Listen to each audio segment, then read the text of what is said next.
ulama besar telepon sama saya, Pak Panglima, saya merasa ada hal yang tidak baik, tidak benar.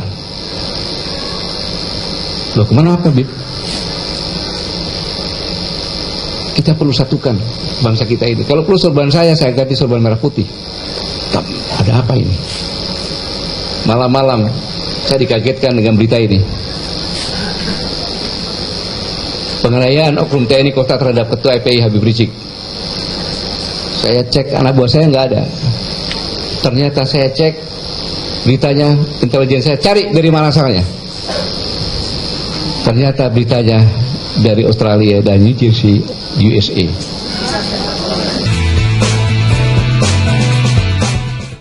Pada saat menghadiri acara yang diadakan oleh Pemuda Muhammadiyah, Panglima TNI Gatot Nurmantio menjelaskan isu penjarakan Ahok adalah murni gerakan dari rakyat, terutama umat Islam yang kemudian ditunggangi untuk isu lainnya, yakni gulingkan RI1.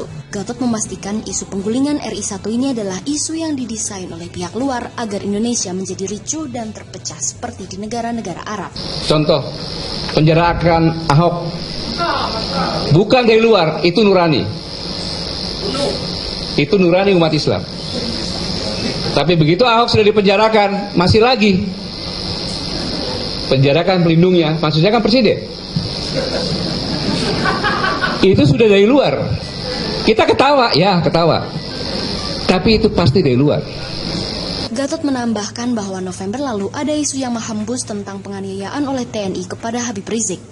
Setelah ditelusuri ternyata itu tidak benar dan isu tersebut diberitakan oleh salah satu media Australia. Pas jam 1:30, ulama besar telepon sama saya, Pak Panglima, saya merasa ada hal yang tidak baik, tidak benar. Loh, kemana apa, Bib? Kita perlu satukan bangsa kita ini. Kalau perlu sorban saya ganti sorban merah putih. Ada apa ini? Malam-malam saya dikagetkan dengan berita ini.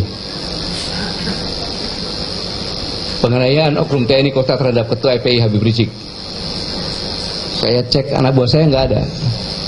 Ternyata saya cek beritanya, intelijen saya cari dari mana asalnya. Ternyata beritanya dari Australia dan New Jersey, USA. Tak lama setelah mengetahui kabar tersebut, kemudian Gatot meminta Menkominfo untuk memblokir berita bohong tersebut. Bahkan hubungan kami dengan masyarakat Tionghoa yang ada di Jakarta sangat dekat. Bahkan besok, hari Kamis ini, besok pagi, kami punya janji dengan perkumpulan Tionghoa lintas agama. Besok mereka rame-rame akan datang ke pondok pesantren saya yang ada di Megamendung Bogor. Jadi kami memang sudah merencanakan untuk berdialog, untuk sharing, untuk berbagi, dan untuk berkomitmen bersama dalam rangka menjaga NKRI yang berdasarkan Pancasila dan Undang-Undang Dasar 1945 sekaligus untuk memelihara Bhinneka Tunggal Ika. Assalamualaikum warahmatullahi wabarakatuh. Waalaikumsalam warahmatullahi wabarakatuh. Terima kasih kepada Gerakan Nasional Pengawal Fatwa MUI yang telah menggelar siaran pers ini. Terima kasih kepada para ulama, para tokoh, baik tokoh agama maupun tokoh adat yang telah menerima kedatangan kami. Dan terima kasih kepada Bapak Kapolda yang juga pada kesempatan ini menyertai kami. Mudah-mudahan kehadiran kami di tempat ini akan lebih bisa mempererat, yaitu daripada tali persaudaraan kita semua dan lebih mengukuhkan daripada kebinekaan. Nah, jadi yang perlu saya sampaikan singkat saja, kedatangan kami ke Medan ini dalam rangka untuk bersilaturahim dengan para ulama dan para tokoh, baik tokoh agama maupun tokoh adat, sekaligus juga untuk bertemu dengan masyarakat yang ada di Sumatera Utara ini melalui tabligh akbar yang akan digelar di Masjid Agung. Untuk kami sampaikan nanti kepada masyarakat apa sebenarnya dan bagaimana aksi 212 yang dalam beberapa waktu terakhir ini menjadi perbincangan hangat di mana-mana. Karena saat ini ada pihak-pihak ketiga yang mencoba untuk mendompleng dan yang mencoba untuk pembusukan opini. Seolah-olah aksi 212 itu aksi anti Bhinneka Tunggal Ika, aksi anti NKRI, aksi anti Pancasila, dan seterusnya dan seterusnya. Nah, karena itu saya menegaskan di sini bahwa aksi 212 itu bukan aksi anti NKRI, bukan aksi anti Pancasila, bukan aksi anti Undang-Undang Dasar 1945, dan bukan juga aksi untuk merusak Bhinneka Tunggal Ika. Dan lebih tajam lagi saya ingin katakan bahwa aksi 212 bukan aksi anti Cina, karena kami tidak rasis dan kami tidak fasis. Dan bukan juga aksi anti Kristen. Kami tidak pernah punya persoalan dengan yaitu seluruh warga negara Indonesia yang beragama Nasrani ataupun agama lainnya. Dan bukan juga aksi SARA. Akan tetapi aksi 212 itu murni aksi penegakan hukum terhadap penista agama. Nah, karena itu kami minta pengertian dari seluruh umat beragama apapun agamanya, jangan sampai disalah persepsikan seolah-olah aksi 212 itu aksi anti Kristen karena yang dituntut adalah orang Kristen, atau aksi anti Cina karena yang dituntut adalah orang Cina. Enggak begitu. Bahkan hubungan kami dengan masyarakat Tionghoa yang ada di Jakarta sangat dekat. Bahkan besok hari Kamis ini, besok pagi kami punya janji dengan perkumpulan Tionghoa lintas agama. Besok mereka rame-rame akan datang ke pondok pesantren saya yang ada di Megamendung Bogor. Jadi kami memang sudah merencanakan untuk berdialog, untuk sharing, untuk berbagi, dan untuk berkomitmen bersama dalam rangka menjaga NKRI yang berdasarkan Pancasila dan Undang-Undang Dasar 1945, sekaligus untuk memelihara Bhinneka Tunggal Ika. Nah, ini yang akan kami sampaikan nanti kepada umat dalam acara tabligh akbar di Masjid Agung, agar umat Islam di mana-mana juga paham. Jangan sampai mereka terjebak dalam penyesatan opini. Nanti kalau mereka terjebak dalam penyesatan opini, saya khawatir mereka pikir benar kalau aksi 212 itu aksi anti Kristen, aksi anti Cina. Ini berbahaya sekali. Nah, karena itu waspada dengan adu domba, waspada dengan penyesatan opini atau pembusukan opini. Yuk saya minta semua insan media untuk kita bekerja sama menjaga keutuhan Negara Kesatuan Republik Indonesia. Saya pikir itu saja yang bisa saya sampaikan. Terima kasih. Assalamualaikum warahmatullahi wabarakatuh. Menyangkut pertanyaan tadi sebetulnya sudah dijawab oleh Kiai Haji Saidul Basmin. Munculnya beberapa spanduk penolakan tadi sudah dijawab sebetulnya. Cuma saya mau ingatkan begini, saya khawatir spanduk-spanduk tersebut kalaupun betul dikeluarkan oleh sementara kelompok atau golongan, justru mereka hanya korban pembusukan media. Jadi ada medsos-medsos yang itu tadi yang tidak bercerita. Ini di NPF ini disebut anti Kristen, anti Cina, anti Bhinneka Tunggal Ika. Akhirnya ada kelompok-kelompok masyarakat yang sebetulnya niat mereka baik. Mereka mau bela kebangsaan, mereka mau bela Bhinneka Tunggal Ika. Cuman karena mereka dapat salah informasi tentang kami, akhirnya mereka merasa kami ini termasuk yang akan merusak Bhinneka Tunggal Ika. Akhirnya muncullah yaitu spanduk-spanduk penolakan tadi. Nah, ini akibat apa? Akibat stigmatisasi yang dibuat oleh media-media tertentu yang anti dengan Islam. Jadi itu dulu juga. Jadi saya juga nggak mau langsung menyalahkan kelompok masyarakat tadi. Bisa jadi mereka cuma korban pembusukan media. Nah, sebetulnya mereka nggak tahu. Bahkan saya berharap mereka tersebut mau bertemu dengan kita untuk dialog, untuk saling berbagi informasi. Nah, insya Allah dari yang nggak tahu menjadi tahu. Saya kasih contoh. Saya punya kawan bernama Jaya Suprana. Jaya Suprana ini pada awalnya sebelum ketemu saya benci betul karena termakan dengan pembentukan yang dibuat oleh media. Tapi lama-lama akhirnya beliau curiga juga dengan beberapa media yang kadang-kadang memberitakan berlebihan.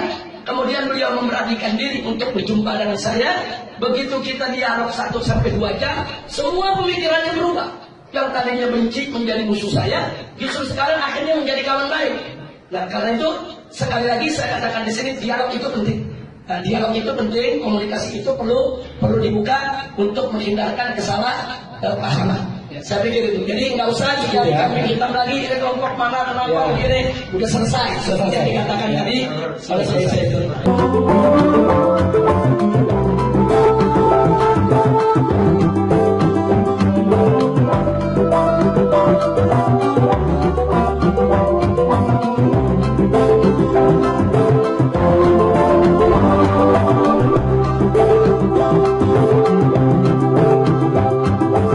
Terima kasih kepada narasumber kita malam ini, karena tamu kita malam ini benar-benar sangat membahagiakan kita semua, karena tamu kita malam ini tidak kurang dari Habib Rizik, Ketua Front Pembela Islam.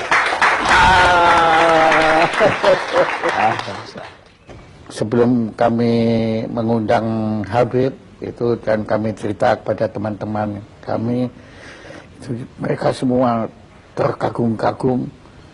Dia bilang, hah, kok berani ngundang Habib Rizik? Dia kok berani, nggak takut? Saya bilang, saya ngaku, sebetulnya takut juga. Tapi setelah berjumpa waktu itu, kira-kira sebulan yang lalu, ternyata ketakutan kami itu tidak beralasan, karena ketakutan kami kepada Front Pembela Islam itu, apalagi ketuanya, itu didasari oleh pemberitaan-pemberitaan media massa. Dan justru kami mohon pencerahan dari Habib. Kenapa kok sampai kita ini begitu ngeri, begitu takut? Jadi saya melihat memang, saya tidak katakan semua media, tapi banyak media-media yang tidak memberitakan Front Pembela Islam apa adanya. Jadi mereka hanya memberitakan ya sesuai dengan keinginan mereka. Saya berikan contoh. Bagaimana laskar-laskar FPI pada tahun 2004 ketika terjadi tsunami. Di Aceh, itu ada 1.300 laskar turun ke Aceh, bekerja di sana selama 4 bulan, itu mengevakuasi tidak kurang dari 100.000 mayat. 100.000 mayat. Itu satu pun media tidak ada memberitakan. Nah, kemudian begitu juga bagaimana kerjasama FPI umpamanya dengan Kementerian Sosial di dalam program bedah kampung. Jadi ada satu program bedah kampung yang dilakukan oleh Kementerian Sosial yang FPI diajak untuk bekerja sama. Dan kita buat MOU resmi. Bagaimana perumahan rakyat miskin yang memang tidak layak huni di Jakarta maupun di luar Jakarta, bersama-sama dengan Kementerian Sosial kita turun, kita melakukan bedah kampung. Nah, ini juga kan tidak pernah masuk pemberitaan. Iya, saya nggak pernah tahu. Begitu juga kerjasama FPI dengan Kementerian Agama RI. Bagaimana kami turun di lokasi-lokasi yang banyak dihuni oleh warga Ahmadiyah, untuk kami melakukan pembinaan. Bukan kekerasan. Saya kasih contoh satu di Tenjo Waringin, perbatasan antara Garut dengan Tasik. Di sana kami melakukan pembinaan dari tahun 2009. Sampai hari ini sudah lebih dari 800 warga Ahmadiyah kembali kepada Islam. Nah, hal-hal semacam ini tidak ada yang dimuat oleh media. Jadi manakala ada suatu kejadian yang kebetulan katakanlah terjadi tindak kekerasan, nah kadang-kadang itu yang di blow up oleh media tanpa memberitakan tentang akar persoalannya. Nah, saya kasih contoh satu kejadian di tahun 2001. Itu ada kejadian di kota Jakarta ini, ada satu tempat pembinaan olahraga biliar yang dikelola oleh KONI pusat, tapi ternyata disalahgunakan oleh kelompok-kelompok masyarakat tertentu untuk ajang perjudian, penyebaran ekstasi, dan ajang prostitusi. Nah, kita sudah melakukan berbagai macam pendekatan ke KONI, ke Pemda DKI, laporkan ke polisi, sampai 2 tahun itu tidak ada tindakan. Sementara masyarakat setempat sudah resah. Nah, ketika terjadi clash antara pengelola daripada kemaksiatan tadi dengan laskar FPI, Akhirnya terjadi pengerusakan dan itu sudah diadili. Askar FPI yang melakukan pengerusakan pun sudah ditangkap, sudah diadili, sudah dipenjara. Tapi akhirnya tempat olahraga itu pun sampai saat ini tidak dijadikan tempat maksiat lagi. Jadi sampai di penjara berarti memang FPI ini tidak membenarkan kekerasan. Ya, kita tidak membenarkan kekerasan. Artinya kalau memang ada laskar kita yang bersalah, kita serahkan ke polisi. Silakan diproses, silakan diadili, silakan dipenjara. Cuman yang memprihatinkannya Pak Jaya, peristiwa tersebut kan terjadi 2001. Sebetulnya kan sudah clear, sudah masuk pengadilan. Tapi beberapa stasiun televisi sampai hari ini diulang-ulang terus itu pengerusakan. Jadi seolah-olah yang ada di benak bangsa Indonesia ya itulah FPI setiap hari. Ya.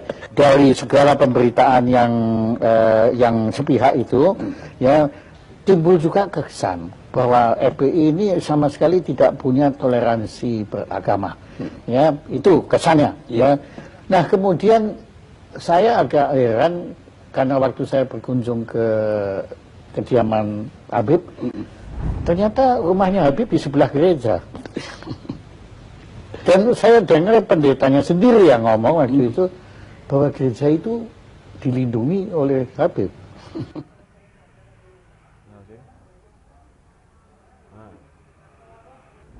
Dilindungi oleh Habib. Betul. Ya, jadi memang di Petamburan tempat saya tinggal ini ada beberapa gereja. Ada gereja Bethel dari kalangan Protestan, ada gereja Salvator dari kalangan Katolik, ada gereja Lemuel, ada gereja juga Immanuel, ada gereja juga HKBP. Nah, kelima gereja ini di Petamburan sampai hari ini semua bisa melakukan segala kegiatan ibadahnya dengan tenang tanpa ada gangguan sedikit pun dari masyarakat. Karena memang kelima gereja ini tidak pernah buat masalah dengan masyarakat. Artinya gereja-gereja mereka dibangun pertama dengan izin. Yang kedua, kegiatan-kegiatan mereka itu murni ibadah, bukan untuk mengganggu daripada ketenangan masyarakat. Sehingga sudah sekian puluh tahun mereka sampai hari ini tidak pernah ada gangguan apapun. Nah, karena itu hubungan saya secara pribadi maupun FPI yang memang markasnya ada di Petamburan dengan para pendeta tadi, hubungan kita cukup baik. Mereka suka datang ke kita, kita suka dialog. Kemudian kalau mereka punya masalah juga mereka sampaikan ke kita, apa yang bisa kita bantu mereka. Bahkan kalau lagi ada datang musim banjir, nah ini kan Petamburan ini kan rawan banjir. Itu kita kerjasama. Kalau nggak salah secara pribadi, Habib kan dulu sekolahnya juga sekolah betul Katolik.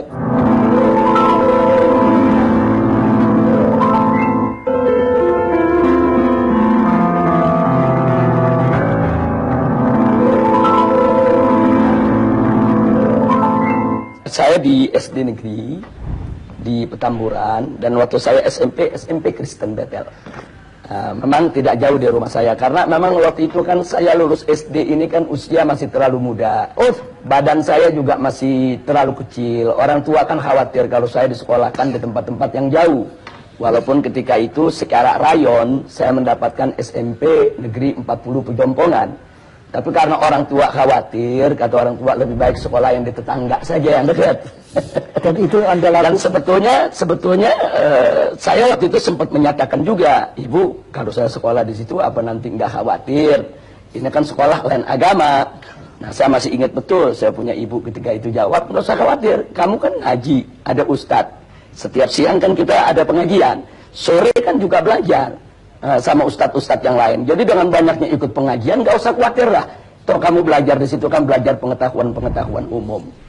Iya. Saya pikir juga sekolah-sekolah Kristen yang manapun, dimanapun di Indonesia selama ini, kalau tidak ada pemaksaan kepada murid yang beragama lain untuk belajar agama yang tidak dianutnya, kan no problem. Yeah. Nah, dalam ajaran Islam pun kita punya pilar-pilar toleransi, Pak Jaya. Yang pertama adalah sebagaimana Allah firmankan dalam Al-Quranul Karim, la ikraha fiddin, tidak ada paksaan dalam agama. Artinya setiap seorang muslim itu tidak boleh melakukan pemaksaan dalam bentuk apapun kepada orang lain untuk masuk ke dalam ajaran Islam. Nah, jadi ini ketentuan dakwah dalam Islam. Jadi nggak boleh ada orang dipaksa masuk Islam, dipaksa menjalankan syariat Islam. Itu nggak boleh. Nah, itu yang pertama. Jadi artinya la ikraha fiddin, tidak ada paksaan dalam agama. Ini merupakan pilar toleransi dalam ajaran Islam. Yang kedua, itu tidak boleh ada caci maki terhadap agama lain. Bahkan Allah ingatkan, nanti kalau kau hina mereka, nanti mereka akan menghina Allah. Nah, jadi kalau nggak mau dicubit, jangan nyubit, kan begitu. Nah, jadi ini pilar toleransi dalam ajaran Islam. Nah, terus yang ketiga ada lagi pilar toleransi yang lain, yaitu dalam urusan ibadah, lakum dinukum waliyadin. Kata di dalam Al-Quran ini Allah menyatakan kepada umat Islam untuk menyampaikan kepada orang-orang yang di luar Islam, lakum dinukum waliyadin. Bagi kalian agama kalian, bagi saya agama saya. Jadi agamamu agamamu, agamaku agamaku. Betul. Artinya karena itu Pak Jaya, dalam toleransi bagi umat Islam ini memang sudah harga mati. Jadi ya, aduh, ini kesan semua yang kita peroleh bukan seperti itu. Ya, yang ini kan penyesatan opini yang dilakukan oleh sejumlah media. Saya tidak katakan semua media, tapi ada media-media yang punya kepentingan. Yang salah kita sendiri kok kita tersesat itulah. Ya, itu dia. Kok ya, karena ya apa yang kita dengar, ya agama yang paling tidak toleran itu adalah agama Islam. Itu yang kita dengar hari ini. Kita dengar dari Habib, ya bahwa ternyata ada 3. Sebetulnya ada 10. Ada 10 pilar toleransi. Toleransi ada 10. Paling tidak ada 3 ini yang utama yang sudah saya utarakan tadi. Dalam ajaran Islam ini, kita menerima dengan sepenuh hati konsep pluralitas. Tapi kami menolak konsep pluralisme. Ada beda antara pluralitas dengan pluralisme. Nah, kalau pluralitas itu adalah kebinekaan, keragaman. Karena itu Islam diajarkan dengan pilar-pilar toleransi yang kita sebutkan tadi. Pilar-pilar toleransi itu dalam rangka untuk kita bisa hidup dengan benar, dengan baik, dengan lurus dalam masyarakat yang plural tadi. Nah, ini kita sebut pluralitas. Nah, sedangkan pluralisme ini kan suatu isme, suatu paham yang meyakini bahwa semua agama sama, semua agama benar, semua agama pasti akan masuk surga, semua agama ini ajarannya tidak berbeda. Ini sebetulnya yang kami tolak. Nah, jadi begini, kenapa kami tolak? Bagi kami, biarkan setiap umat beragama meyakini agamanya yang paling benar. Itu hak dia. Dia bebas mengatakan agama saya yang paling benar, agama lain tidak benar. Tapi dia tidak boleh menghina agama lain. Seperti saya seorang muslim.